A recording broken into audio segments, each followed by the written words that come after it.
Bonjour mes chers Gémeaux, je vous remercie de me retrouver pour cette guidance amoureuse trimestrielle qui va donc permettre de couvrir les 3 mois qui nous séparent de la fin de l'année, à savoir octobre, novembre et décembre.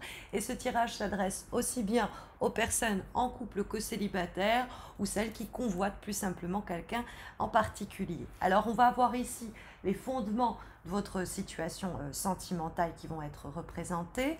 Nous allons trouver sur la deuxième ligne des éléments purement prédictifs au sujet de l'évolution des choses pour vous sur le plan sentimental.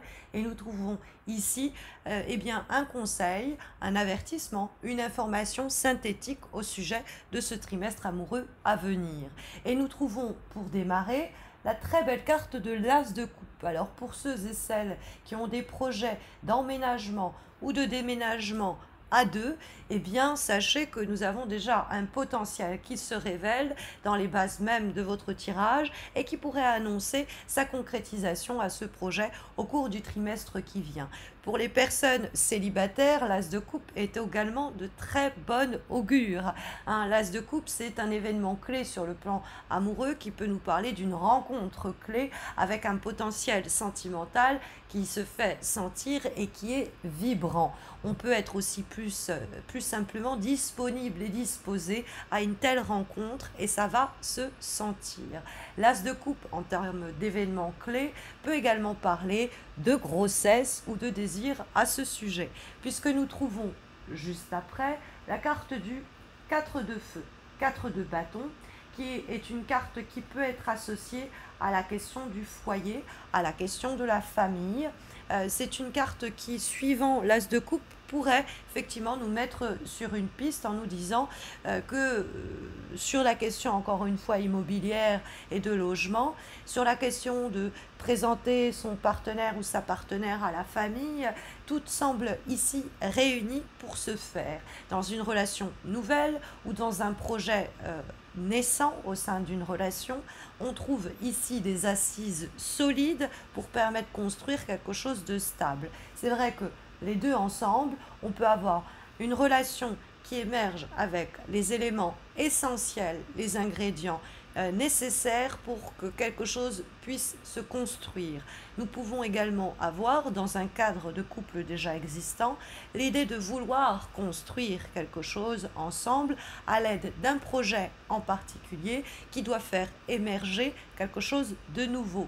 Évidemment, ça peut être une nouvelle façon de vivre cette relation en décidant d'emménager ensemble, excusez-moi, pardon, en décidant d'avoir un enfant ensemble, ça peut être des choses de la sorte. Mais on trouve à la fois le côté émotionnel qui permet de nous dire que, bon, sur le niveau de l'affect, tout est là et il y a un grand potentiel, une fécondité, quelque chose d'abondant.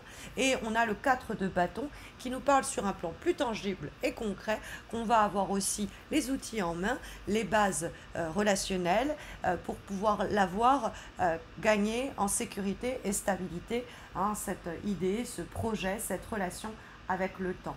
Nous allons trouver ensuite la carte du 9 d'épée. Le 9 d'épée, c'est souvent une inquiétude, quelquefois d'ailleurs démesurée, à propos d'une situation où on se dit, est-ce que je ne vais pas moi-même torpiller la relation naissante? Est-ce que, au fond, j'ai pris cette décision d'un commun accord avec mon ou ma partenaire, mais derrière, rien que l'idée m'angoisse, laisser mon indépendance, je ne suis pas prêt ou prête. Ça peut être le 9 d'épée, la peur de l'avenir, au fond, qui ici s'exprime très simplement et que l'on connaît tous et toutes, quand il est question de se jeter dans le vide, de se jeter à l'eau, on peut comprendre que voilà, il y a toute l'anxiété, le doute qui vient un peu nous empêcher de trouver le sommeil. Parce que le 9 d'épée, c'est l'angoisse et qui n'est pas toujours fondée, ou alors parce qu'on envisage, on anticipe et notre esprit peut aller chercher les pires issues ou situations. Donc on passe nos nuits à réfléchir tout cela dans tous les sens et au lieu de nous apporter des réponses, ça participe à une angoisse plus profonde. Mais c'est un œuf, donc c'est souvent l'idée que l'avènement de cette situation est peut-être stressante. On peut voir une recommandation ici à être plutôt dans l'instinct, dans l'intuitif, dans le faire sur le plan amoureux que dans le retrait, dans la réflexion ou dans la méditation sur une situation.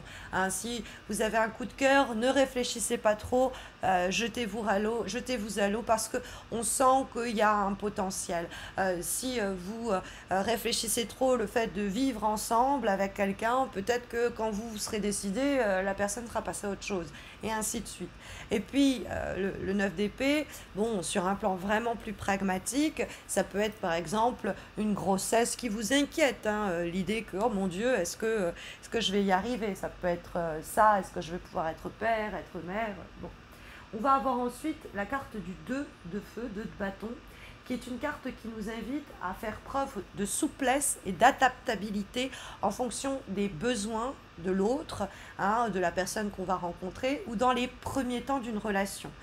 Parce que le 2 de bâton, effectivement, c'est l'idée d'être un peu comme le roseau, de savoir un peu se courber, de ne pas être un gros tronc de chêne qui ne bouge pas en se disant non, j'avais prévu que c'était comme ça, j'avais planifié que c'était comme ça, et ce ne sera pas autrement. Le 2 de bâton, on doit, en ce sens, hein, la souplesse dont je vous parle, c'est une souplesse en se disant ok, je ne vais pas être rigide, je vais m'adapter au planning de l'autre, je vais m'adapter aux besoins de l'autre, mais tout cela dans les prémices de ce projet, les prémices de cette relation dans les premiers temps et dans le désir d'avenir, parce que le 2 de bâton, il a de la suite aussi dans les idées. Il est là en train de poser ses premières pierres sur son échiquier, c'est-à-dire il est là en train de poser ses premières demandes, ses premières attentes dans le cadre du projet de couple, dans le cadre de cette relation naissante. Il y a un feu, il y a un désir et il y a une envie, il y a une ambition, hein, il y a un désir d'avenir avec le 2 de feu. Mais ça demande toujours, il y a une forme de dualité qui peut s'exprimer dans la carte. Donc, des fois, ça peut annoncer qu'il y a une manière de concevoir l'avenir qui n'est pas forcément la même au sein de cette nouvelle relation ou de cette relation déjà en cours. Et donc le 2 de bâton, c'est ok, bah je m'adapte, hein, parce que ça peut être aussi vous qui êtes célibataire et qui regardez ce tirage, l'idée que vous allez rencontrer quelqu'un, il va falloir pas trop s'angoisser parce que les premiers temps, bah, c'est à tâtons, ou dans ce projet-là qui est complètement nouveau, c'est aussi à tâtons qu'on y va. Et nous avons comme énergie suivante le 3 de coupe. Alors ça fait pas mal, hein. On a 1, 2, 3 et 4 dans le tirage avec à côté les épées parce qu'on a de l'âme des bâtons, de l'âme des coupes. C'est comme s'il y avait une envie, une idée, une action et encore une fois après quelque chose d'émotionnel et qui établissait les bases de la situation. En plus, pour vous dire tout, nous avons la carte du mât en guise de synthèse et c'est le chiffre 0. Donc on a 0, 1, 2, 0, 1, 2, 3, 4. Donc on a vraiment quelque chose qui émerge, il y a quelque chose qui est en train de prendre vie, il y a quelque chose qui est en train de prendre forme, et plus que ça, il y a quelque chose qui est en train de grandir. Alors ça peut être par à-coup, on peut avoir encore une fois des conceptions différentes au sujet de cette croissance, mais le 3 de coupe lui-même nous parle d'élévation dans le cadre d'une relation. À deux, on fait naître ou croître le troisième élément qui est la relation elle-même. Bon, on peut faire naître un troisième élément, ça peut être la maison, le logement, le cocon qu'on va créer ensemble à deux. Ce troisième élément, c'est cette maison. Bon, ça pourrait être quelquefois un polyamour ou une relation triangulaire qui se passe très bien, ma foi. Mais ça peut être aussi une troisième personne qu'on fait surgir à deux, évidemment, à l'idée de procréation. Mais en tout cas, le 3 de coupe est une carte de célébration. Et donc, au lieu de s'angoisser, il faut se délecter de ces moments de joie, de ces plaisirs, de ces retrouvailles, de ces moments où on peut même être en train de célébrer avec les gens qui sont proches de nous, cette situation-là, sous-entendant par là que on est assez avancé dans cette relation pour en parler aux autres, pour le partager, ou dans ce projet pour en faire état aux gens qui sont proches de nous et qui vont célébrer cela avec nous. Mais on trouve en plus comme conseil, comme dernière énergie, donc le chiffre 0, entre guillemets, hein, ce qui nous dit que En dehors de l'épée, hein, de cette famille de l'épée, il y a une lame majeure et des coupes et des bâtons. Et le 9 d'épée, c'est ne travaillez pas trop du chapeau. En plus, vous êtes Gémeaux, donc normalement, ça va à toute allure. Et ben là, on va être plus dans le ressenti, on va être plus dans l'action. On va pas être trop dans la réflexion sur le plan amoureux au cours du trimestre à venir pour que les choses se passent au mieux. Puisque on nous dit aussi de nous jeter à l'eau avec la carte du mât. Cette lame, en effet, euh, localisée où elle se trouve, c'est pour vous donner un conseil. Et le mât, il ne se pose pas 15 000 questions. Il ne réfléchit pas à une situation dans tous les sens. 9 d'épée, au contraire, il se dit, allez, j'y vais, je me jette dans le vide, on verra bien. C'est un chapitre complètement nouveau dans ma vie. Je prends mon petit baluchon et puis j'y vais. Donc bon, on revient à l'idée dans éventuellement aménagement, mais c'est aussi une nouvelle aventure. On ne peut pas savoir comment ça va se passer dans une relation naissante. Donc il faut improviser, il faut s'adapter à la fameuse souplesse, parce que les choses semblent, ma foi, se mettre en place dans le meilleur cas de figure possible, meilleure configuration possible. Le mât, ça peut être ensemble, on ose aussi se jeter dans le vide, c'est-à-dire qu'à deux, on ose faire quelque chose qu'on n'avait jamais fait.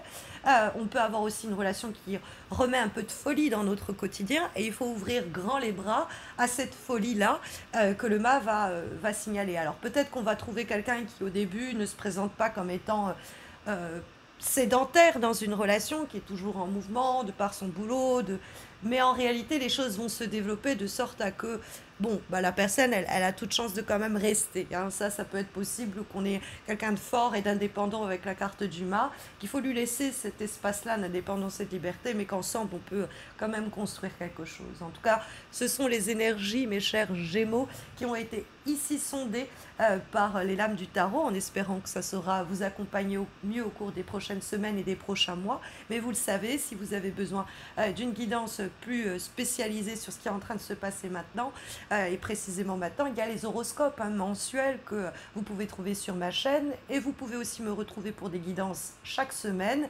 hebdomadaires, sur Insta et sur Facebook. Donc vous avez les liens de mes pages en descriptif de cette vidéo. N'hésitez pas à m'y retrouver. N'hésitez pas non plus à laisser un commentaire, à liker cette vidéo, à vous abonner, parce que ces vidéos me prennent énormément de temps et que je fais déjà les horoscopes mensuels. Donc ce nouveau projet de vidéo trimestrielle amoureuse, il faut que je me motive pour le faire, et il me faut un peu de retour. Si je sens qu'il y a une attente de l'autre côté et que vous êtes plutôt motivé pour me voir continuer tout au long de l'année 2022, eh bien je le ferai.